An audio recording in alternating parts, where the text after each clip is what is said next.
Today I want to talk about shady promoters, switching from a controller to a DVS, and how to protect your gear and yourself. Let's do this. For the last 22 years, I've been rocking stages, playing in clubs, and having a lot of fun as a DJ and turntablist, and I've seen and learned a lot. Now it's time for me to share that knowledge by answering the questions that can help you become a better DJ. I'm djTLM, and this is Share the Knowledge.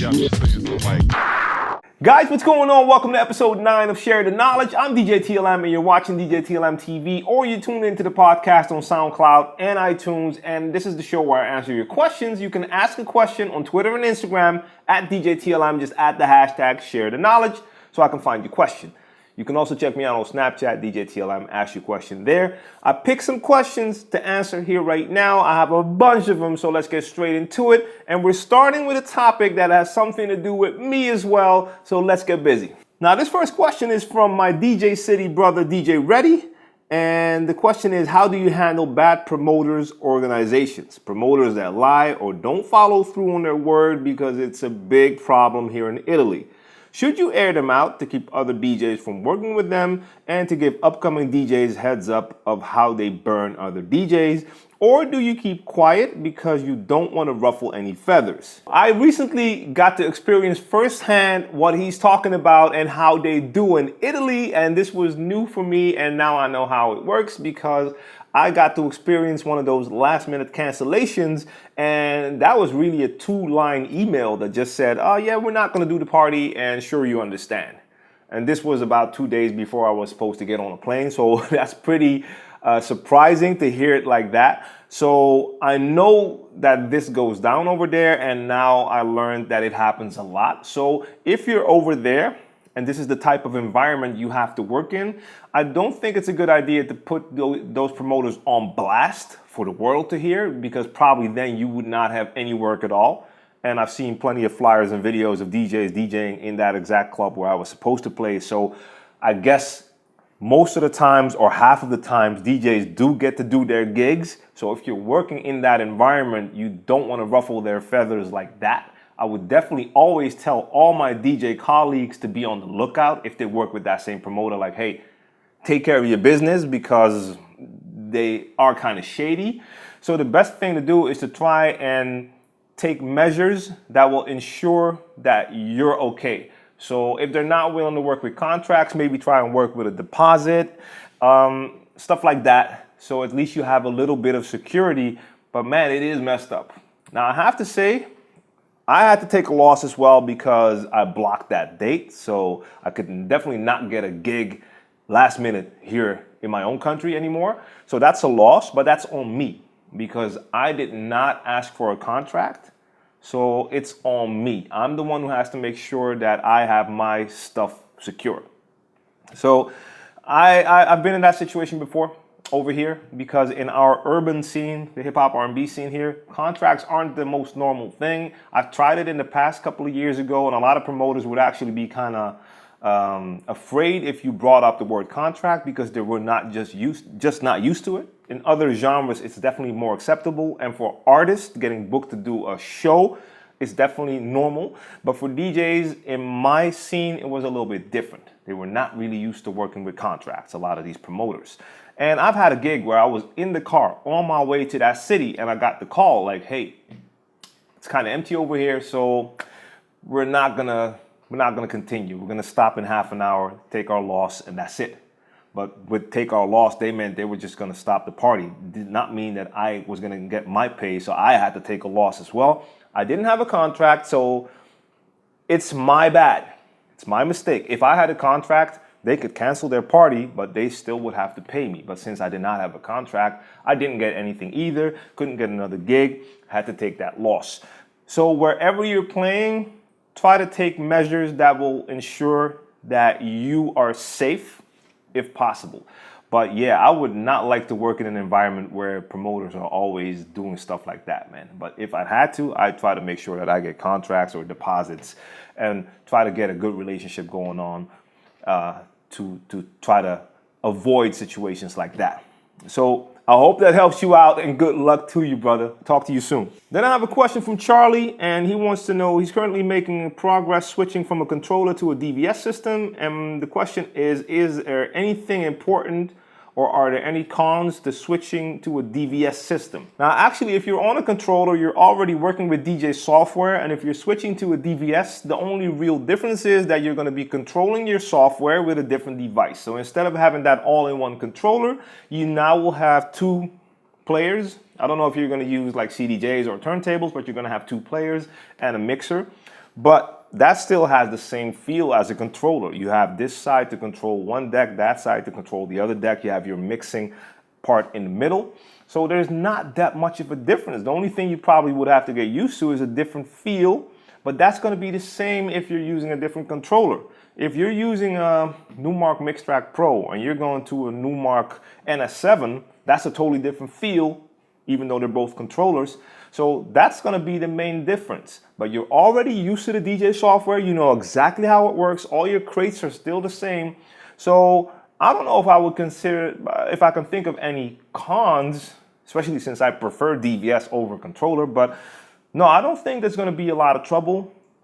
Just get used to the players that you're going to be working with, and that's all I can think of. So if anyone has that experience going from a controller to a DVS and they encountered some problems, join the conversation in the comment section down below. The next question is from Juan, and let's see. I'm ready to DJ at a club. I've been practicing for a year and a half. I started with a Numark Mixtrack Pro 2, and now I have a DDJ SX2. I already had some gigs at my friends' and family's parties, but I never had a gig at a club. I've done 2 long mixes on SoundCloud that are an hour long each, and I plan to do 2 more mixes this week for 25 minutes each. So basically, my question is, how can I get a club to get interested in me to play for them? How do you get a club to get interested in you? Well, this is the same for all us DJs out there. You want to get your name out there. Now, of course, nowadays, most of the promotion goes through social, so you'll be using Twitter, Instagram, Facebook, Snapchat, all of that. Having mixes online is very important, so you make more mixes. That's always a good thing. It's going to be about networking, though. You're going to have to find out which clubs you want to start playing at, find out who's the promoter at that club, or find out who are the promoters that organize events at that club, and try to get in contact with them. Find out which DJs are working at those parties. Maybe try to get in contact with them. Now, not every DJ is going to be as excited to share info when it comes to the clubs they're playing at, because they want their job. They don't want other DJs to take their job. But you're going to have to go on a hunt. You can't sit around. You can't just upload some mixes and be like, okay, let's wait for the club to find me. I know you're not saying that, but I'm just saying to people out there, having a mix online is not enough. You're going to have to make sure that that mix makes it to people, that they actually get to hear it. So you're going to have to find the people who need to hear it, try to spread it to them, and also go for direct contact. So go to the parties where you want to play at, see if you can get in contact with the promoter there. Let them know that you're also a DJ. Hand them your mix if possible. You have to go out there and get it. So that's basically my best advice for you. Making mixes is a good thing, but now you're going to have to personally take that step to find the people who need to hear those mixes and get them to hear those mixes. That's all the info I have for you now. This question is from DJ Seabase. He's 16 years old, and he's had a lot of experience for his age. So let's see. I started my club experience with a company called No ID Events. 18 and under, of course. I had a blast DJing for them, but they would require every single DJ to sell a certain number of tickets before they even got a set. At first I said yes, but after DJing other under 18 events, I realized that they don't require you to sell. And I've asked other older DJs which one is better. They say DJs shouldn't be promoters and sell tickets. What do you think? I definitely agree that you are a DJ and you're not a ticket sales box or salesperson. That is definitely not your job. If you are not part of the organization, you have no business selling tickets. And even if you're part of the organization organizing the party, I don't know if you should be the one selling tickets. But hey, that's a different situation. If you're organizing, then within your group, you have to figure out who does what. But okay, in this case, you're being booked and they're only giving sets. If DJs sell a certain amount of tickets, To me, that's ludicrous, but I heard about this recently that it really happens quite a lot in certain places. And I would never do that. That's not what I am. I'm the DJ. I come to play music. Now, of course, when it comes to promotion, I understand that promoters would like for the DJ to help promote their event, especially since all the promo nowadays is going through social. They want you to share on social media, but if you're a DJ, you probably want your fan base to know where you're playing, so you are going to promote that on social anyway. So that shouldn't be an issue. And I know certain promoters are a little more pushy when it comes to doing promo, and they really want DJs to promote their party a lot. Now, you have to find the line between what's acceptable for you and what's not. I mean, certain promoters would want you to put out promo every day on Twitter and Facebook and stuff like that. I'm not going to promote the same flyer like 14 times in 2 weeks just to promote their party, because that's going to mess up my timeline. That's not what I want. But if you do, then you should do that. But selling tickets, for me, that's a no. So if people want to do that, let them do that. But if you don't feel comfortable with that, you know now that there are other organizations out there that don't require you to sell tickets. It's up to you. Then we have a question from Francis. I'm going to go straight to the point. If there's parties, there's people, there will be alcohol. In some occasions, there will be brawls. How would you protect yourself and your DJ gear, as in who will be responsible if your gear is damaged due to a brawl? Now, I'm not going to give legal advice because I have no idea what your situation is. I'm not a lawyer, so I don't know legally how it works where you're from. But if you're taking your gear to gigs and you want to be safe, you want to be sure that your gig or your gear is insured, get insurance for your own equipment just to be safe. Get some information, find out what the best insurance would be for your DJ gear, and you're traveling with that gear, using it in places, and insure it. Now, if the venue has insurance and something happens during that event, they will probably cover that with their insurance. But if they don't have insurance or they're not willing to cover it, you know that you're safe because you have your own insurance. Now, as far as protecting your gear and protecting yourself, hey, brawls can definitely happen. This will happen sooner or later. I mean, I've been through it all. I've seen brawls, stabbings, even shootings in front of the DJ booth. It can happen, not just because of alcohol. It could also be drugs or just girls. Girls can cause a lot of trouble. And of course, in a situation like that, you want to protect yourself any way you can. But I have to say, most of the time, if a brawl occurs, it's between people and not you. So I've been in DJ booth that were like in the middle of the dance floor, and a brawl would break out, but it would be between the people fighting and their friends might get in. But the aggression, it's not aimed towards you as the DJ.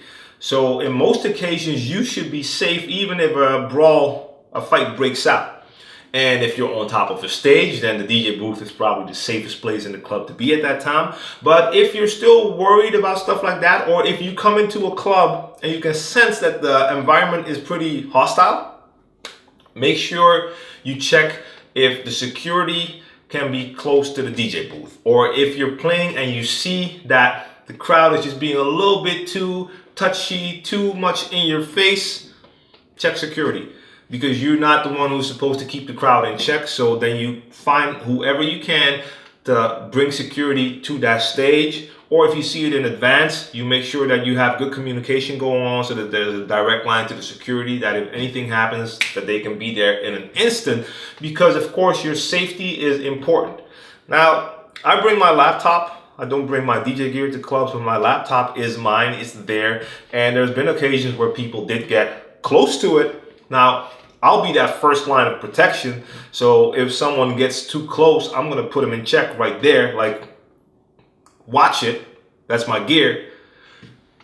In my case, that always worked out. But if for whatever reason, someone would get really hostile and they're near my computer, all right, first thing I do is I take that laptop away.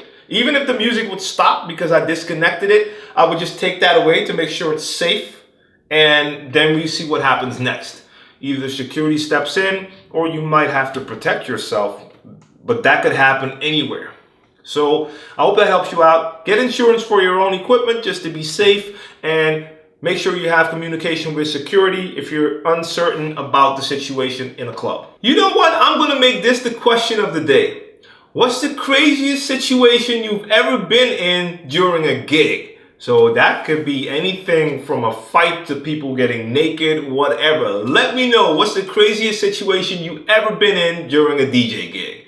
Now that's all for now. I hope you had a lot of fun. I know I did, but right now it's time for daddy duties. I have a son to pick up, so I'll be back soon with the next episode. If you want to ask me questions, just go to Twitter, Instagram, or Snapchat, djTLM on all those socials.